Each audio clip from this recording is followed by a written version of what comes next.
Assalamualaikum warahmatullahi wabarakatuh. Halo anak-anak kelas 6, apa kabar kalian hari ini dimanapun berada? Pak Adin berharap kalian sehat selalu. Nah, pada kesempatan hari ini kita akan belajar kegiatan belajar 2, hewan sahabatku. Nah, sebelum kita memasuki pelajaran, Pak Adin akan membacakan tujuan pembelajaran yang akan kita capai. Yang pertama ialah siswa mampu menemukan 3 contoh pelaksanaan sila keempat Pancasila dalam kehidupan sehari-hari. Kedua, siswa mampu mengembangkan ide pokok menggunakan bahasa sendiri secara rinci. Ketiga, siswa mampu mengklasifikasi hewan berdasarkan perkembangbiakannya. Keempat, siswa mampu menyebutkan kehidupan ekonomi dari 2 negara ASEAN terkait kondisi geografisnya. Dan yang kelima, siswa mampu menemukan cara membuat patung dengan tepat. Sebelum kita memulai pelajaran, Bapak berharap kalian sudah menyiapkan buku pelajarannya, yaitu buku modul SKTB tema 1, selamatkan makhluk hidup, dan dibuka halaman 24.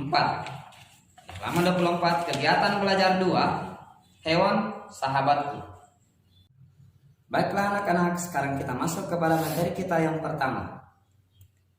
Coba perhatikan teks bacaan berikut. Nah, di sini dari bacaan ini, Khalil sangat sedih karena ayahnya bercerita bahwa penduduk sekitar rumahnya mengeluh keberadaan ternak kambingnya. Mereka tidak tahan dengan bau yang berasal dari kandang kambingnya. Padahal beternak kambing adalah satu-satunya usaha yang dimiliki oleh ayahnya untuk memenuhi kebutuhan sehari-harinya dan untuk membiayai sekolah Khalil. Khalil pun berniat untuk mempertahankan usaha ternak kambing tersebut dengan memberitahu langsung ke warga. Khalil yakin bahwa apa yang dilakukannya adalah hal yang benar. Ia tidak mau usaha ternak ayahnya digusur. Maka ia berniat untuk langsung memberitahukan kepada warga. Dari sini kita bisa mengambil sikap, apakah sikap Khalil tersebut itu sudah benar sesuai dengan sila keempat atau belum. Nah, menurut Bapak, sikap Khalil itu belum sesuai dengan sila keempat karena dia mempertahankan pendapatnya sendiri tanpa ingin mendengar pendapat orang lain. Kemudian yang kedua, Khalil menghindari musyawarah. Coba anak-anakku sekalian, perhatikan nilai yang terkandung dalam sila keempat dan sila kelima. Dalam sila keempat, nilai yang harus diperhatikan adalah bermusyawarah, tidak memaksakan pendapat, mengutamakan kepentingan orang banyak, menjalankan keputusan yang telah disepakati. Sedangkan nilai yang terkandung dalam sila kelima ialah menghormati hak-hak orang lain, suka memberi pertolongan, bersikap adil, menghargai karya orang lain. Itulah nilai-nilai yang terkandung di dalam sila keempat dan sila kelima. Bapak berharap anak-anakku sekalian dapat menerapkan nilai-nilai yang terkandung dalam sila keempat dan sila kelima dalam kehidupan sehari-hari. Anak-anakku, ada tidak yang pernah berkunjung ke kebun binatang? Ada ya? Nah, di kebun binatang itu banyak sekali jenis hewan di sana. Nah, tahukah hewan itu dalam perkembangbiakannya ada berapa golongan? Ya, 3 ya. Yang pertama adalah opipar, atau hewan yang bertelur. Kemudian pipipar, hewan yang melahirkan. Dan hewan opopipipar, yaitu hewan yang bertelur melahirkan. Nah, berikut ciri-ciri hewan opipar. Pertama, tidak mempunyai daun telinga, seperti gambar berikut. Yang kedua, tidak menyusui anaknya.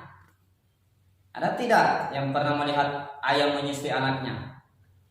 Nah, tidak kan? Berarti ayam itu termasuk dalam golongan hewan opipar. Kemudian tidak mempunyai kelenjar susu. Berikut ciri-ciri hewan vivipar. Di sini kita ambil gambar seekor kambing. Kambing itu memiliki kelenjar susu. Nah, coba perhatikan gambarnya. Kemudian yang kedua, memiliki daun telinga. Ketiga, tubuh ditutupi dengan bulu atau rambut. Dan keempat, termasuk hewan mamalia. Ciri-ciri hewan ovovivipat, bentuk fisiknya hampir sama dengan hewan ovipar. Berikut, Bapak akan menampilkan dalam bentuk diagram Venn golongan perkembangbiakan hewan. Jadi ada 3 golongan perkembangbiakan hewan ya. Yang pertama ialah ovipar, kedua ovovivipar, dan yang ketiga ialah vivipar. Tahu tidak apa ide pokok dari diagram Venn tersebut? Ya, pengelompokan hewan berdasarkan perkembangbiakannya. Nah, sekarang anak-anakku, kembangkan ide pokok tersebut dalam bentuk sebuah cerita dengan menggunakan bahasa sendiri. Hewan-hewan tersebut banyak terdapat di Asia Tenggara. Nah, sekarang kita akan membahas kegiatan ekonomi negara-negara ASEAN. Indonesia, kegiatan ekonominya di bidang agraris, industri, dan pertambangan. Malaysia di bidang pertanian, industri, dan pertambangan. Singapura di bidang perbankan, industri, dan perdagangan. Brunei Darussalam di bidang pertambangan, pertanian, dan industri. Filipina, pertanian, pertambangan, dan industri. Thailand di bidang pertanian, pertambangan, dan industri. Myanmar di bidang pertanian, perkebunan, dan pertambangan. Kamboja di bidang pertanian, pertambangan, dan perdagangan. Vietnam, pertanian, industri, dan perdagangan. Nah, terakhir Laos di bidang pertanian, pertambangan, dan perdagangan. Nah, kalian tentu tahu kan kalau di Indonesia itu banyak sekali terdapat patung Nusantara. Nah, sekarang mari kita mengetahui teknik membuat patung. Pertama ialah teknik pahat, yang merupakan teknik untuk mengurangi bahan menggunakan benturan benda keras. Kedua, teknik butsir, merupakan salah satu teknik membuat patung dengan cara mengurangi bahan lunak. 3. Teknik modeling, merupakan teknik dalam membuat patung dengan cara membuat model terlebih dahulu dan setelah itu dibentuk patung sebenarnya. 4.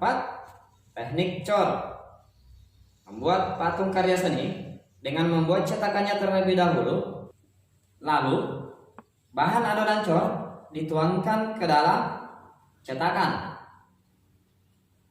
5. Teknik las, yaitu membuat patung dengan cara menggabungkan bahan ke bahan yang lain untuk mendapatkan bentuk yang diinginkan.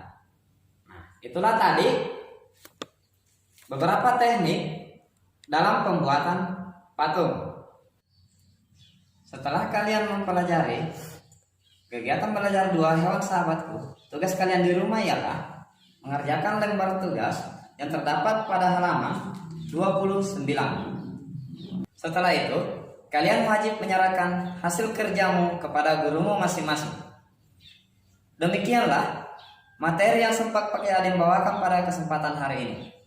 Semoga materi yang Pak Adin bawakan dapat bermanfaat untuk kalian semua. Akhir kata, billahi taufiq wal hidayah. Wassalamualaikum warahmatullahi wabarakatuh. Sampai jumpa kembali anak-anak.